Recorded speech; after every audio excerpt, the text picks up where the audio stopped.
Hello guys, તો આ છે અમારું ગણપતિ દાદાના આગમન પહેલાંનું ડેકોરેશન. મેં જેમ તમને કહ્યું હતું કે અમારા ઘરે પણ ગણપતિ દાદાનું આગમન થવાનું છે, તો બસ આગલી રાત્રે અમે આ રીતે મસ્ત દાદાની બેઠક સજાવી દીધી અને સરસ ડેકોરેશન કરી દીધું. અને આ આવી ગયા બાપા, અને 5 વખત શ્રીફળ અને કળશથી તેની નજર ઉતારી અને વાંચતે ગાજતે અમે બાપાને અમારા ઘરે પધરામણી કરી. મૂર્તિ અમે લોકોએ ઇન્ડિયાથી મંગાવી હતી, એટલે માટીની નહીં પરંતુ કાંસાની મંગાવી હતી, જેથી તૂટે નહીં અને એકદમ સુરક્ષિત રહે. અને વાંચતે ગાજતે બધા જ ફ્રેન્ડ સર્કલની સાક્ષીમાં સરસ રીતે બાપાને ઘરમાં નારા સાથે અમે લોકોએ પધરાવ્યા અને ઘરમાં સ્થાપિત કર્યા. એની પહેલાં અમે લોકોએ એક બાજટ પર લાલ કપડું પાથરી અને સરસ મજાના ઘઉં મૂકી દીધા હતા કે જેથી દાદાને પવિત્ર બેઠક પર બેસાડી શકીએ. અને આ દાદાને અહીંયા બેસાડી દીધા. હવે તમે લોકો જોઈ શકશો કે કેવી સુંદર મજાની મૂર્તિ અમે લોકો લાવ્યા છીએ. અને પછી વિધિ વિધાનથી એમની પૂજા કરી અને એમની સ્થાપના કરી. તો આ છે અમારી નાનકડી ભગવાનની મૂર્તિ. અને અમે લોકો વિડીયો કોલમાં સગાવાલા સાથે વાતચીત કરી અને તેમના જે પ્રમાણે ગાઈડન્સ આવે એ પ્રમાણે કામકાજ કરી રહ્યા હતા. તો પહેલેથી જ અમે લોકોએ 5 ફળો દાદાને ભાવે એવા અને મકાઈ મૂકી દીધું અને ત્યાર પછી પૂજા વિધિની શરૂઆત કરવામાં આવી. એક તરફ લાઇટિંગ્સ ને બધું પણ ચાલુ કરી દીધું હતું અને પંચામૃતથી અભિષેક કરી અને પૂજા કરવાની હતી. તો એ બધી પૂજાઓ મંત્રોચ્ચાર વિડીયો કોલમાં વર્ચ્યુઅલી થઈ રહ્યો હતો અને અમે લોકો અહીંયા પૂજા કરી રહ્યા હતા. મારા સાસુમાં અને એમના જે પણ ફ્રેન્ડ્સ છે એ લોકો બહુ જ સારી રીતે બધા મંત્રો બોલી રહ્યા હતા અને અમે એ પ્રમાણે એ લોકોના કહેવા પ્રમાણે અમે વિધિ કરી રહ્યા હતા. She knows everything about this worship and puja. તો એ બધું ચાલી રહ્યું હતું. તો રિદ્ધિ સિદ્ધિને અમે લોકોએ નાનકડા બાજટ પર બેસાડ્યા હતા. અને ગણપતિ દાદા જનરલી આપણે લોકોએ જોડમાં રાખવાના હોય, તો બીજા નાના ગણપતિ દાદા રાખવાના હોય, તો એમની પણ પૂજા કરવાની હતી. અને આ દાદાને પણ સરસ મજાના શણગારવાના હતા. તો દાદાને પણ સરસ મજાના ખેશ, માળા, ચાંદલો, પૂજા એ બધું વારાફરતી અમે લોકોએ કર્યું અને એમને સજાવ્યા અને એમને અબીલ ગુલાલથી વધાવ્યા, ચોખા ચડાવ્યા અને ત્યાર પછી નાના ગણપતિ દાદાની પણ મૂર્તિની પૂજા કરી, જે તમે સ્ક્રીન ઉપર જોઈ જ શકતા હશો. તો દાદાને તૈયાર કર્યા અને મેં વિડીયો કોલમાં બતાવ્યા કે બધું બરાબર છે કે નહીં. અને ત્યાર પછી નાનકડા જે ગણપતિ દાદા હતી એમની મૂર્તિની પૂજા અને કળશની પૂજા કરી અને કળશને પણ ત્યાં સ્થાપિત કર્યો. જનરલી આપણે લોકોએ ગણપતિ દાદાને બેસાડવા હોય તો બીજી ઘણી બધી બાબતોનું ધ્યાન રાખવું જરૂરી છે.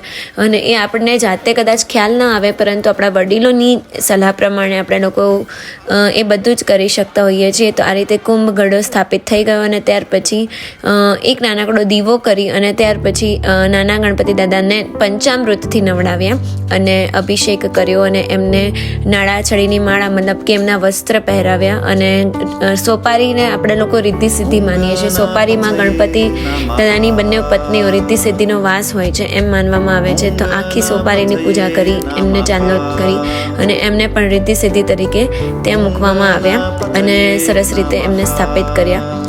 અને પછી એમને પણ અમે લોકોએ દાદાની બેઠક આગળ ત્યાં જ મૂકી દીધા, સરસ મજાના પવિત્ર અને ચોખ્ખા કરી. અને તમે એ બધું સ્ક્રીન ઉપર જોઈ શકતા હશો.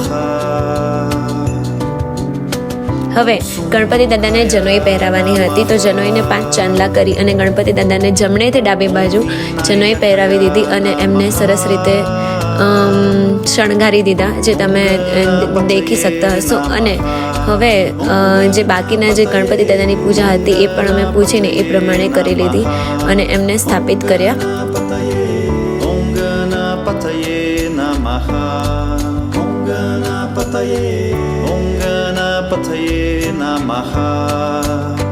અને ત્યાર પછી કાચલીમાં ડ્રાયફ્રૂટ મૂકવાનું હોય, કારણ કે ટોપરાની કાચલીમાં દાદા માટે ડ્રાયફ્રૂટ્સ તૈયાર કરીને મૂક્યા. અને એક લાડવું દાદાના હાથમાં આપવાનું હોય, પરંતુ મૂર્તિ અમારી એવી હતી કે જેમાં લાડવું હાથમાં ઓલરેડી હતું. તો પછી અમે લોકોએ જાતે એક વાટકીમાં નાનકડા અમે સરસ મજાના લાડવા બનાવ્યા હતા, તો એ મૂકી દીધા. અને આ રીતે અમારા ગણપતિ દાદા તૈયાર થઈ ગયા. અને બસ હવે માત્ર આરતીની જ વાર હતી, કારણ કે ફ્રૂટ્સ ને બધું તૈયાર હતું. તો પછી અમે લોકોએ બધાએ મળીને આરતી કરી સરસ મજાની, અને આખાએ ઘરમાં આરતી કરી અને પવિત્ર કર્યું, જેથી બાપાની કૃપા સમગ્ર ઘરમાં બની રહે અને ભવિષ્ય અમારું છે એનાથી પણ ઉજળું બને, અને જ્યારે આવતી સાલ બાપા આવે ત્યારે એનાથી પણ વધારે સારી સમૃદ્ધિ લાવે. તો એ રીતે અમે લોકોએ આરતી અહીંયા પૂરા ભાવપૂર્વક કરી અને પછી સમગ્ર ઘરમાં આરતી આપી. ઓમ વિનાયકાય નમઃ. ઓમ ગણપતયે નમઃ. ઓમ ગણપતયે. ઓમ ગણપતયે નમઃ. ઓમ ગણપતયે. ઓમ ગણપતયે નમઃ.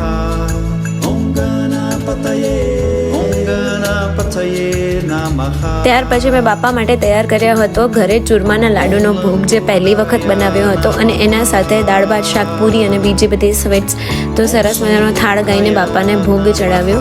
આમ તો બહાર બીજી સ્વીટ્સ મળતી જ હોય, પરંતુ હાથની બનાવેલી મીઠાઈનો પ્રેમ અલગ જ હોય છે. તો સરસ મજાના લાડુ, અને એ પણ પહેલી વાર બનાવ્યા હતા, અને છતાં પણ મોંમાં પાણી લાવી દે એવા બન્યા હતા, અને બહુ જ મજા આવી. અને આ રીતે બાપાની પૂજા કરીને બાપાની સ્થાપના કરી. તો ગાઈસ, આ હતો અમારો ગણેશ પૂજાનો બ્લોગ્સ, અને આવા જ બીજા વિડીયોઝ અને ફોટોઝ અને બીજા બધા સેલિબ્રેશન્સ જોવા માટે બન્યા રહો અમારી સાથે કેરી ઓન વિથ કેનેડા. અને આપ સૌને પણ ગણેશ ચતુર્થીની શુભકામનાઓ, અને ગણપતિ દાદા તમારા જીવનમાં પણ સુખ સમૃદ્ધિ લાવે અને હંમેશા સ્વસ્થ રહો એવી શુભકામનાઓ, અને તમને સૌને મારા તરફથી વર્ચ્યુઅલ પ્રસાદી.